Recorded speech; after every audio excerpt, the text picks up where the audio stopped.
Hi, welcome to the EV Ready training series powered by FleetWise. We're now in our transition phase of the EV roadmap. So let's have a look at whether you should allow your drivers to trade up and down in your car policy if you're talking about electric vehicles. Well, it doesn't really make any difference. There's no difference here within electric vehicles than it was with petrol or diesel. If you allowed trade up in your company car policy with petrol diesel, why not allow it with electric as well? Now, there may be another couple of additional advantages why you would do this in an electric vehicle policy.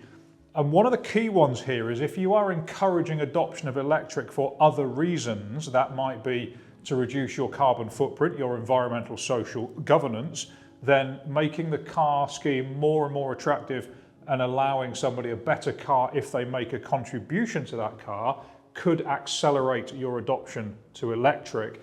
But the other reason is financial for you as the employer. If you can allow somebody to go into an electric car but trade up, the reason they may trade up is that they would be paying less benefit in kind on the electric car than they would be on their outgoing petrol or diesel car. So overall, net, they are better off because they're going to be paying much less tax than they used to do, so they can afford a bit more money to go into a better car if they would like.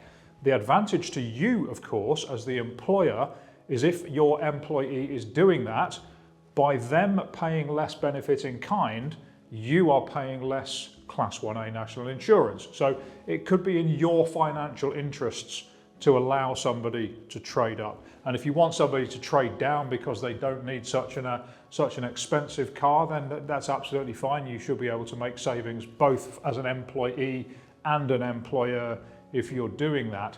Consideration for you here is, what do you do if that person leaves? If somebody has traded up, and let's use a really flippant extreme example. If somebody has traded up from a Nissan Leaf to a Porsche Taycan because they really wanted to pay all that extra money, what happens if they leave and you're left with the Porsche Taycan?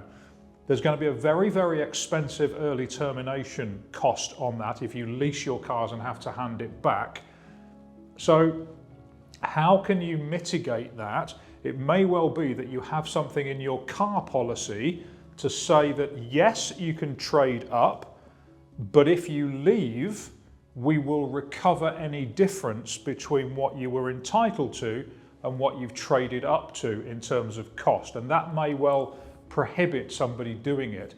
Another way of mitigating those potential risks on somebody leaving is to only allow your drivers to trade up by a certain amount, perhaps a percentage of the whole life cost grade they're entitled to. If they're allowed anything between £600 and £700 per month, maybe you allow them to go up to £770 or £780 or something like that, so that you're not left with extreme outlier examples of cars to try and either reallocate to another employee who may not want them or have to return them to your provider. So you can limit trade up so that you don't present yourself with a problem further down the line, or you could place some of the emphasis on clawback if the person leaves employment. So there's a few pieces of information around how does trade up work in an electric vehicle policy.